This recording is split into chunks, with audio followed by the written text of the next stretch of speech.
آپ کی ایک ہی شادی ہے اپنی؟ جی ماشاءاللہ ایک ہی ہے اور میں خوش ہوں بہت الحمدللہ. ماشاءاللہ. تو آپ کی لو میرج تھی یا ارینج تھی؟ میری ارینج میرج تھی. اچھا, یہ میں نے اس لیے پوچھا, اور میں آگے میرا آپ سے کوشچن ہے کہ لو میرج کی کس حد تک گنجائش ہے یا کیا ہے؟ یقیناً ہمارے پاس جو بھی اسکالرز آتے ہیں ان سے پوچھتے ہیں یہ بات کہ ینگ جنریشن کو اگر ہم نے کوئی حلال راستہ دکھانا ہو تو آپ کے خیال میں لو میرجز بھی اوکے ہیں یا آپ کو لگتا ہے کہ یہ نہیں ہونی چاہیے؟ دیکھیں love marriage as long as کہ وہ پسند ایک اچھی ریزن پہ ہو, جیسے حضرت خدیجہ حضرت محمد صلی اللہ علیہ وسلم کے حوالے سے ہمیں یہ پتہ لگتا ہے کہ حضرت خدیجہ نے پسند کیا پروفٹ صلی اللہ علیہ وسلم کو, لیکن it was for the right reasons. جو لو زیادہ تر دیکھنے میں آتا ہے نا, وہ میں سمجھتا ہوں کہ لو نہیں ہے, وہ انفیٹویشن ہے. اور انفیٹویشن ایک ٹیمپرری اٹیچمنٹ ہوتی ہے. ہم نا زبردستی لو کرواتے ہیں کسی بندے سے اپنے آپ کو بات کر کے.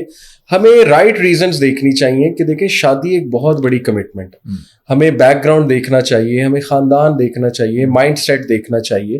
اکثر ایسے ہوتا ہے کہ لوگ جو ہے نا وہ چیزیں اگنور کر دیتے ہیں.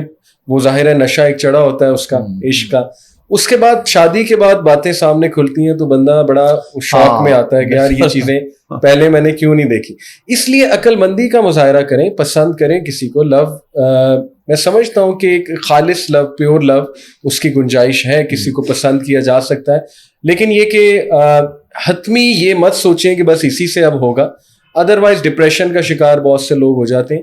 آپ اللہ سے دعا کریں کہ اللہ یہ میرے لیے بہتر اگر ہیں تو اس کو پایا تکمیل تک پہنچا دے. تو بالکل پسند کیا جا سکتا ہے کسی کو. اور حدیث ہے, پروفٹ صلی اللہ علیہ وسلم نے کہا کہ there is nothing better for two people in love than marriage. تو اچھی بات ہے, اس کے ساتھ شادی ہو جائے, یہ تو بہت ہی اچھی بات ہے. اسی کے اندر سے میرا سوال نکلا ہے, میں نے کرنا تھا لیکن آپ نے خود ایک لفظ بولا, ڈپریشن. جی, ڈپریشن آج کل ہماری سوسائٹی میں بہت ہے, ہوپ لیسنس ہے, ڈپریشن ہے, کچھ حالات ایسے ہیں. تو ہمیں دین اسلام سے کیا راستہ ملتا ہے کہ ہم لوگوں کو اس چیز سے نکال سکیں؟ بالکل, دیکھیں ڈپریشن جو ہے نا حافظ بھائی, سب سے پہلے تو میں سمجھتا ہوں کہ یہ ایک فیشن بھی بن گیا. ہر جگہ نا اس کی بات ہو رہی ہے. تو ہر بندہ نا بس آ جا کے چھوٹی چھوٹی ریزنس کو بھی سمجھتا ہے میں ڈپریس ہوں. سیڈنس کو لوگ ڈپریشن کہہ رہے ہیں, گریف کو ڈپریشن کہہ رہے ہیں. دیکھیں سیڈنس, گریف یہ نیچرل ایموشنز ہیں. ڈپریشن تو بہت ایکسٹریم چیز ہے, یعنی انسان کھانا پینا چھوڑ دے, انسان کو پتہ ہی نہ لگے وہ کہاں اٹھ رہا ہے کہاں بیٹھ رہا ہے, بالکل لاسٹ ہو. اس کے بہت سویئر سمٹمز ہوتے ہیں.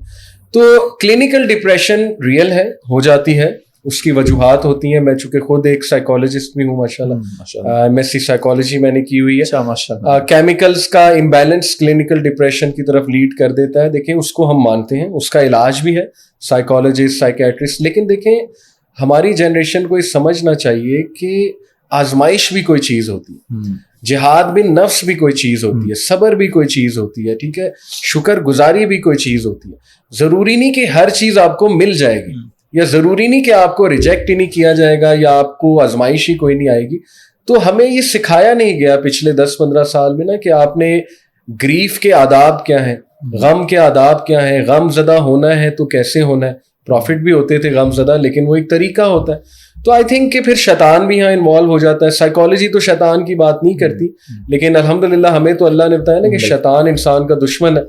اور ابن القیم ایک اسکالر ہے, وہ کہتے ہیں کہ ڈپریسڈ بلیور شیطان کے لیے بہت پسندیدہ ہے, کیونکہ وہ اس کو پہلے ڈپریشن میں ڈالتا ہے, مزید ڈی موٹیویٹ کرتا ہے, وسوسے ڈالتا ہے, اوور تھنکنگ کرواتا ہے. قرآن میں اللہ کہتے ہیں نا کہ وہ تمہیں فقر سے اور فحاشی سے ڈراتا ہے. تو پہلے گناہ کرواتا ہے, پھر ڈراتا ہے, اس کے بعد پھر فقر کا ڈر لاتا ہے کہ تیرا کیا بنے گا, تیرا فیوچر نہیں ہے, اسکوپ نہیں ہے, یہ نہیں ہے, وہ نہیں ہے. تو آئی تھنک کہ یہ بھی آ جا کے میرے نزدیک ایمان کی کمزوری ہی ہے. لیکن آن دی ادر ہینڈ اگر کسی کو ریئل میں ڈپریشن ہے تو ہم اس سے ایمپتھائز بھی کرتے ہیں, اس کو ہیلپ بھی لینی چاہیے, کاؤنسلنگ بھی کروانی چاہیے. بٹ ہمارا جو لائف سٹائل ہے حافظ بھائی, میں سمجھتا ہوں اس کی وجہ سے ڈپریشن بہت عام ہو چکی ہے. ہماری نیند خراب ہے, ہماری ڈائٹ خراب ہے, ہیپینس کا کنسیپٹ ہم نے غلط سمجھا ہوا ہے, سکسیس کی ڈیفینیشن ہم نے غلط سمجھ لی ہے.